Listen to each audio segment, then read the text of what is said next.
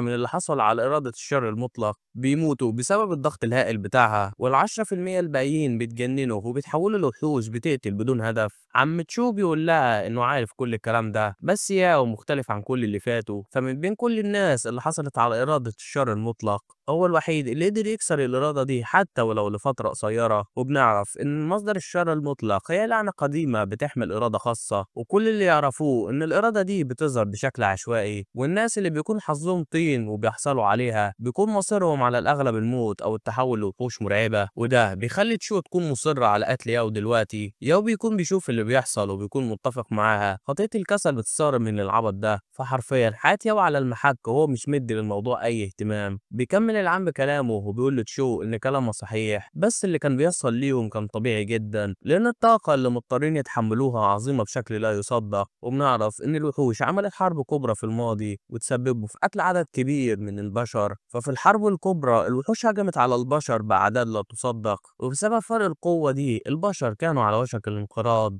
لحد ما ظهر شخص غامض بقوة غاشمة محارب قدر إنه يقلب موازين اللعبة ويحول معركة مستحيلة زي اللي هم فيها لفوز ساحق على الأقل في المعارك اللي كان بيحضرها. وده اللي أجبر الوحوش إنها تركز على المحارب ده علشان يعرفوا يكسبوا الحرب، لحد ما حصل حاجة سرية جدا اتسببت في ختم قوة الشخص ده وتحويله لعنة الشر المطلق اللي بيبحث عن شخص قادر على احتواء القوة العظيمة بتاعته. المهم بينادي العم على جين وبيقول له إنه محتاجه في حاجة مهمة جدا، وبيروح مديله لفافة من المستوى الأزرق. بيكمل العم كلامه وبيقول له إن اللفافة دي تقدر تخرجه من أي محكمة دخلوها حتى لو كانت من المستوى الشرس، وبيطلب من جين يروح مع ياو في المحكمة اللي معاه علشان يعرف يساعده بحيث يقدر يرفع من قوته. فبيوافق جين على طلبه، بس بيكون مستغرب هي ليه تشو ما خدتش حاجة زيه. ساعتها بتيجي رسالة تشو إن هي استلمت $1,000,000 في حسابها البنكي، فبتشكره تشو على شوية الفكة دول وبيمشوا كلهم من المكان. بيبدأ بعدها النظام يقول لهم إن هم دخلوا في محكمة من المستوى القوي، واللي بتكون عبارة عن نمط قصة، وهدفهم هو إنهاء كل المهمات علشان يكسبوا في المحكمة. ساعتها بيلاقي جين نفسه قدام قط أسود عملاق، فبتروح القطة علشان تاكله. جين بيحاول إنه يعمل أي حاجة علشان يهرب، بس بيتفاجئ إن النظام بيقول له إنه مش هيقدر يخرج غير لما يخلص المهمة بتاعته، والمطلوب من جين إنه يخلي القطة دي تهدى وتتحول للشكل الطبيعي بتاعها. جين بيكون فاكر إن حظه باب، بس ما يعرفش اللي بيحصل مع تشو دلوقتي. فالبت الفقرية لقيت نفسها قدام السمكة اللي مش مفهوم لها ملامح دي، وعلى طول بتهجم السمكة المجنونة عليها. ساعتها بيكون ياو قاعد في الزنزانة بتاعته، والنظام بيحاول يقيمه، بس بسبب قيمة الشر الجنونية بتاعت ياو النظام مش بيعرف يقيم ياو خالص. المهم ياو بيكون مستني في المكان بتاعه ولا كأنه في مصيف، لحد ما بيجي الدرون ده وبيقول لياو إن هو دلوقتي في جمعية الكوارث. فبيفتكر ياو إن سمع الاسم ده قبل كده، لأن قبل ما يخلص على المدير اتكلم عن المؤسسة دي وقال له إن المؤسسة مش هتسيبه بسبب قيمة الشر الضخمة بتاعته. فبينبسط ياو من الكلام ده، لأن طالما الناس دول مهتمين بقيمة الشر فأكيد هيكونوا مفيدين ليه. بعدها بتظهر رسالة من النظام بتقول لي ياو إنه جه الوقت إنه يحصل على المكافأة بتاعته لإنهاء الزنزانة الأخيرة،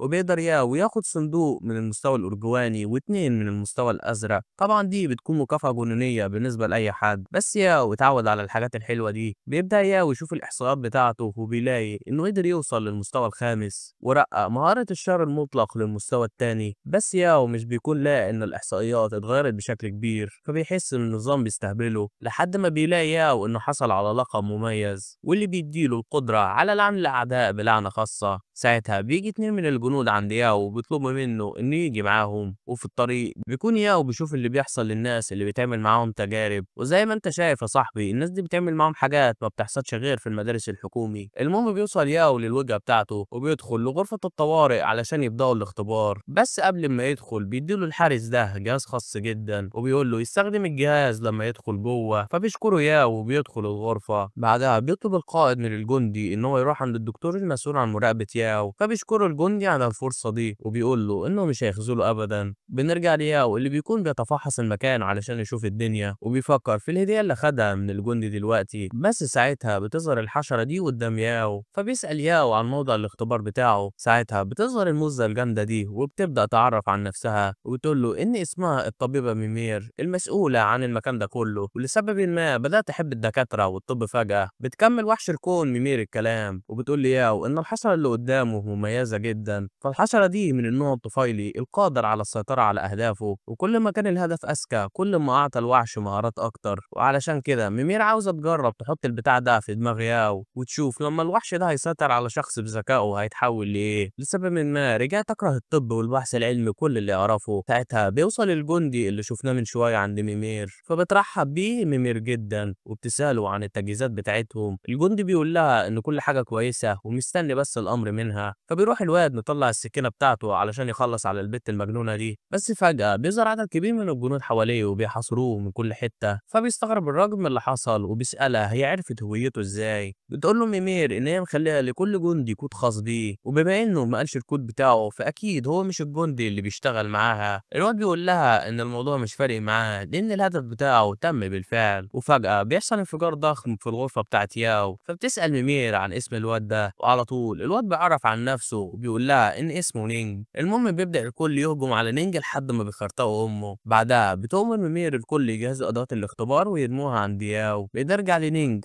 اللي بيكون بيراقب اللي بيحصل من بعيد، وبيطلع إنه دخل مع ياو والبقية في المحكمة بتاعتهم، بس هو دوره إن هو يساعدهم من بعيد بحيث يقدروا يخرجوا من جمعية الكوارث. فبيبدأ نينج إن هو يشوف الفريق بتاعه ويقدر يساعدهم إزاي، وبيحط خطة علشان يساعد جين وتشو لحد ما بيجي عند الغرفة بتاعت ياو. وبيتفاجئ إن ياو بيحاول يمسك الطفيل اللي شفناه من شوية ويروح علشان ياكله، بس الحشرة بتكون مرعوبة من تصرفات ياو ومش عاوزة تسيطر عليه. نينج بيكون متشل من الوضع، فالحشرة دي شديدة الخطورة حتى على محاربين المستوى القوي. لحد ما بيروح ياو وبياكل البتاع ده معرفش ليه، بس فجأة بتظهر رسالة لياو إنه حصل على مهارات الطفيلي، وعلى طول بتطلع 4 مخالب ضخمة من ظهره. وبسبب قيمة الشر الضخمة بتاعته بيموت الطفيلي ومش بيعرف يسيطر على ياو. بيوصل بعدها الجنود عند ياو علشان يوقفوه، بس ياو بيقدر يتحرك بسرعة مرعبة وبيخلص عليهم. بنروح لتشو اللي بتكون بتعاني قدام السمكة المجنونة لحد ما بيعمل نينج هولوجرام بيشتت السمكة، وبعدها بتخلص تشو عليها. جين ساعتها بيكون مرعوب من القطة العملاقة وبيكون مش عارف يعمل معاها ايه لحد ما بيرمي نينج قنبلة خاصة بتشير حركة القط لفترة. بتشوف بعدها فلاش باك لحياة القط السوداء واللي بسبب لونه الاسود كان بيتعرض لأذى شديد جدا، وده اللي حوله للوحش اللي بيقتل كل شيء في طريقه. بس ساعتها بيجرح جين دراعه علشان يخلي القط ياكل، فبيخرج جين علشان يروح يكمل المهمة بتاعته، بس بيتفاجئ ان القط عاوز يجي معاه. بنروح بعدها لكنتاكي اللي بيكون بيتضرب من الجنود من كل حتة، بس الغريبة انه مش بيتأثر خالص. وبسرعة بيهجم كنتاكي عليهم وبياخد عيونهم، فبيهرب الجنود منه علشان ما يموتوش. وبنعرف ان كنتاكي في العالم ده شخص مجنون، فبدل ما كنتاكي بيعمل وجباته من الفراخ بيعملها من أعضاء البشر. بسبب مهارته طالما هو شاف تاريخ أو شيء بيدل على رقم 4 هيكون منيع بشكل كامل ضد كل حاجة لحد ما يجمع 50 عضو عشوائي من جسم الإنسان، واللي من حظهم الأسود كان عنصر العين. الجنود ساعتها بيكونوا في قمة الذعر من الحانوت المرعب اللي قدامهم، وبيكونوا مش عارفين يعملوا معاه ايه لحد ما بيظهر القائد بتاعهم اللي بيقول لهم ان هم لازم يتعاملوا مع الخطر اللي قدامهم، لان لو هرب الوحش ده للعالم كل حاجة بنوها تتدمر للأبد. وبس هي دي نهاية حكاية ياو،